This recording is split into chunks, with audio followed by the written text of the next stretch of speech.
MLA Prem Sagar రావు సంచలన వ్యాఖ్యలు చేశారు. ప్రభుత్వం వేరు పార్టీ వేరు అన్నారు ఎమ్మెల్యే ప్రేమ్ సాగర్ రావు. కార్యకర్తలను కాపాడుకుంటేనే మళ్లీ గెలుస్తామని, ఎన్నికలకు ముందు వచ్చిన వారిని అందలవెక్కిస్తే నష్టపోతామని అన్నారు. కరుడుగట్టిన కాంగ్రెస్ కార్యకర్తలు పనిచేస్తేనే మళ్లీ అధికారంలోకి వస్తాం, పార్టీ కూడా బతుకుతుందన్నారు ప్రేమ్ సాగర్ రావు. సీనియర్లను విస్మరిస్తే తీవ్రంగా నష్టపోతామని, కొత్తగా వచ్చిన వారు సీనియర్లపై పెత్తనం చేస్తామంటే ఊరుకోమని స్పష్టం చేశారు. జెండా మోసిన కార్యకర్తలకే పదవులు ఇవ్వాలని డిమాండ్ చేశారు ప్రేమ్ సాగర్ రావు. ఒక్కటి గుర్తుపెట్టుకోండి, మీరు ప్రభుత్వం వేరు పార్టీ వేరు.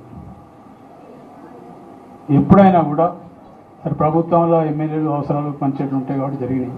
కానీ పార్టీ కార్యవర్గానికి సంబంధించిన మట్టుకు 10 సంవత్సరాలు రాక్షస పాలన ఎదుర్కొని ఎవరైతే ఉన్నా తిండి ఉన్నా లేకున్నా ఉపవాసం ఉండి ఒక్క పూట తిని వాళ్ళు జెండా పట్టుకొని పార్టీ కోసం తిరిగిండ్రు. అదేవిధంగా వాళ్ళ పరిస్థితి ఒకరొకరు నా మీదనే వారి కేసులు పెట్టింది. అట్లా జిల్లాలో చాలామంది మీద కేసులు ఉన్నాయి. కేసులు ఉన్నప్పుడు కేసులకు భయపడకుండా మేము చేసుకుంటూ పోయాం. ఇప్పుడు ఏదైతే కార్యవర్గం సరే తప్పకుండా పార్టీ పరిస్థితిని బట్టి చేసుకోవచ్చు.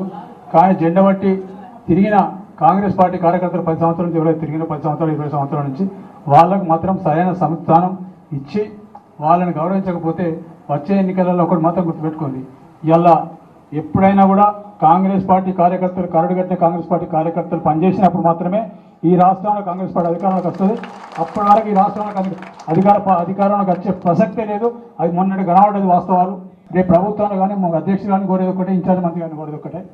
అధ్యక్షుల వారిని ఇన్ఛార్జ్ మంత్రి కోరి సముదాయ స్థానం ఎవరైతే పార్టీ కోసం కష్టపడి పనిచేసిండ్రు, ఇవాళ వచ్చే కొత్తగా వచ్చిన వాళ్ళు, ఎలక్షన్ ముందు వచ్చిన వాళ్ళు, ఎలక్షన్ తర్వాత వచ్చిన వాళ్ళు వచ్చి వేదికల మీద కూర్చుండి వీళ్ళ మీద పెత్తనం చేస్తే కాంగ్రెస్ పార్టీ బతకదు. మీరు గుర్తుపెట్టుకోండి, ఇప్పుడు వచ్చిన వాళ్ళు ఎవరైనా కూడా వాళ్ళు పార్టీ మీద ప్రేమతోడో లేకపోతే పార్టీకి పనిచేద్దాం రాలే. వాళ్ళు వచ్చింది స్వచ్ఛంగా అధికారం ఉంది కాబట్టి వచ్చింది, అధికారం ఉన్నది కాబట్టి వచ్చినట్టు. అధికారం లేకపోతే రేపు అధికారం మార్పిడి జరుగుతుంది అనుకుంటే ఎవరు ఉంటారు? మళ్ళీ మీ ఇంట్లో కాంగ్రెస్ పార్టీ కార్యకర్తలు ఎవరైతే 20-15 సంవత్సరాల నుంచి పనిచేస్తారో వాళ్ళే ఉంటారు, వాళ్ళే పనిచేస్తారు. దాన్ని దృష్టి పెట్టుకొని ఇంకొకటే చెప్తున్నా, పార్టీకి పనిచేసిన వాళ్ళని గౌరవించండి, వాళ్ళను గుర్తించండి, వాళ్ళకు వాళ్ళకు సరైన అవకాశాలు ఇవ్వండి. నామినేటెడ్ పదవులు కానీ లేకపోతే పార్టీ పదవులు కానీ అవకాశం ఇవ్వండి.